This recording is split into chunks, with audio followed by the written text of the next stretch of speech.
Do you like the Marvel Cinematic Universe? Perhaps you like card games. Maybe you just clicked this video because you like me. Thanks.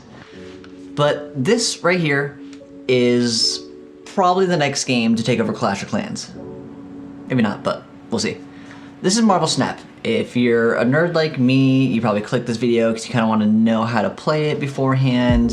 You want to get some tips, some tricks, some things you should know so you just don't go in there and you get absolutely demolished. So, overview, what is Marvel Snap? Marvel Snap is the equivalent of Hearthstone, and Marvel Cinematic Universe just had a baby, and you get this.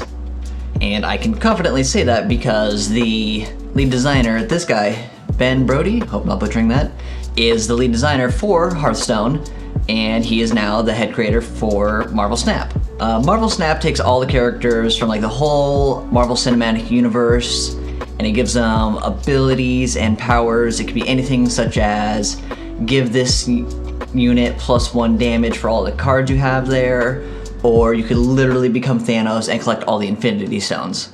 That all being said, you don't actually need to know anything about the Marvel Cinematic Universe to play this game. Me, myself, I've watched a couple of the movies, haven't seen Avengers or anything, but I still really enjoy this game. And that being said, if you do already know a vast amount of the Marvel Cinematic Universe, you'll see little tidbits of characters, some you barely ever see in the movies, some leads and everything. What makes Marvel Snap a little bit different and unique compared to the other card games is you have these things called locations. And locations could be anything. It could be stuff as your on-reveal effects happen twice, all cards after turn 3 die. You could do shit like this, where you just get rocks. That's it, just rocks. Anyway, to win at Marvel Snap, you need a higher number of the majority of locations. And if you happen to have a tie in locations, it will go to the next area, and whoever has a bigger number difference will be declared the winner. Honestly, the game is super fun, super simple. You have 12 cards to a deck, and you play this over 6 turns. And you play for these points or this ranking called cubes. Now, honestly, not sure what cubes are for, what they're ref from, or what they're referencing.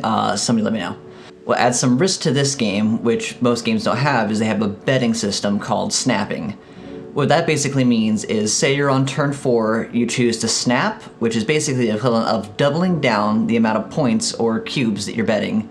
If you're feeling really confident, you double down, and if they're feeling confident, they'll double down, and you could play for a total of up to 8 cubes or 8 points, which feels amazing if you win. On the other side, if you lose those 8 points, it's basically equivalent of losing 8 games that you played in a row, which feels awful. So, to put everything together, you have a great set of cards, each with their own unique lore, mechanics, and even some cool varieties like pixels or just other kind of splash arts that they added to them. And you can also upgrade these cards to give them little animated borders, shiny logos, a 3D effect, and the list goes on. Now, this all being said, there are a few bad things about Marvel Snap.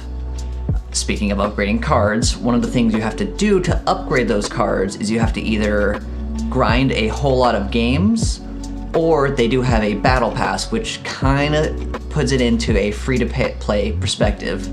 Speaking about upgrading cards, everything to do with the cards is all visual effects, which is nice, and it doesn't actually make your cards do anything else. But to get these visual effects, you need to play a ridiculous amount of cards, because the way you upgrade this card is you'll play a match, and at the end, Marvel Snap will pick a random card through your deck and give you some points to upgrade said card. But that's only half of it. The other half is you need to get this currency system called credits, and you can get credits from their free-to-play battle pass system, where the more you play, you do challenges and you get money or credits to make your cards look better. Or there's also the daily login, which is kind of nice. It's a bonus that nobody really cares too much because it's such a small amount. Or, like every game that has it now, there is a battle pass.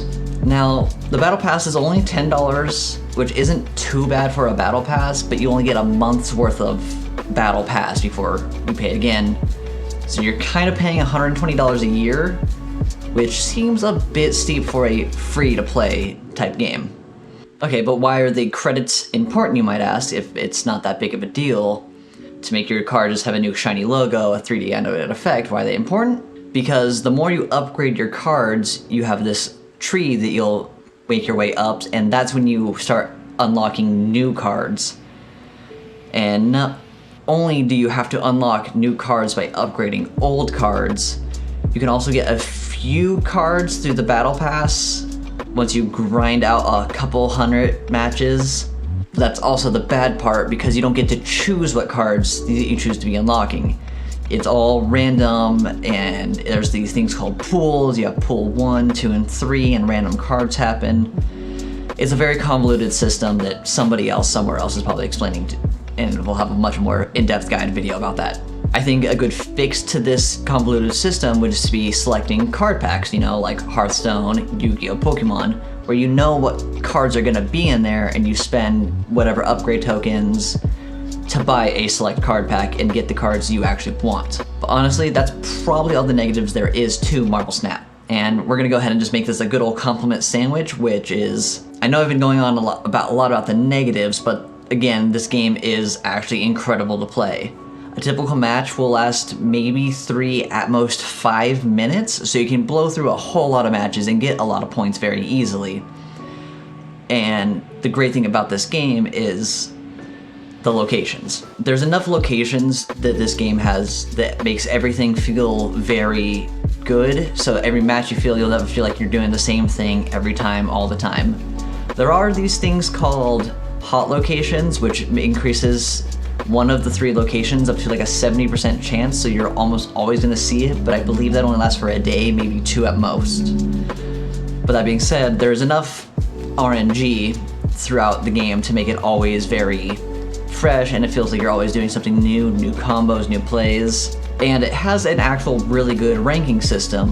The ranking system is your usual bronze, silver, gold, all the way up to like infinite, which is basically level 100 in the ranking system. Every 10 games increases your rank by 1 point, and every 10 points upgrades your rank. So now, to fix a couple things with Marvel Snap, while the ranking system is actually really fun and really great, the downside is you can't just play the game.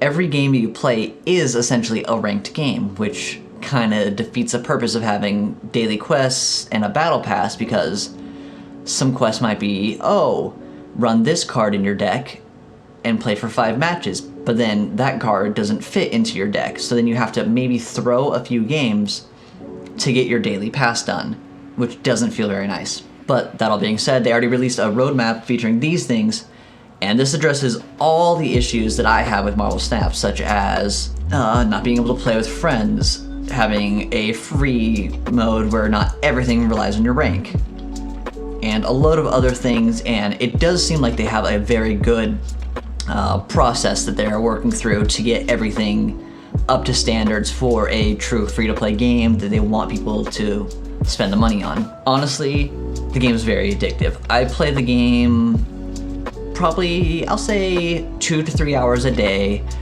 total. You could play a quick match while you're like waiting in line at some fast food places. If you're just walking around town, you could play a match or 2, put it away, and that's probably one of the best things about it, is you don't need to spend 10 minutes a match. It's not like League of Legends where you spend 45 minutes on an end-all be-all match. You could just whip your phone out, play for 2 or 3 minutes, put it away, continue about your day. Honestly, I've played at work sometimes, I've gotten yelled at, but you know, besides the point. I'm not like sponsored or anything by Marvel, so just like go ahead and give it a try. It's, again, free to play, pay for the battle pass if you want, that's entirely up to you. But I'm just a fan of good games, so I thought I'd give it a shout.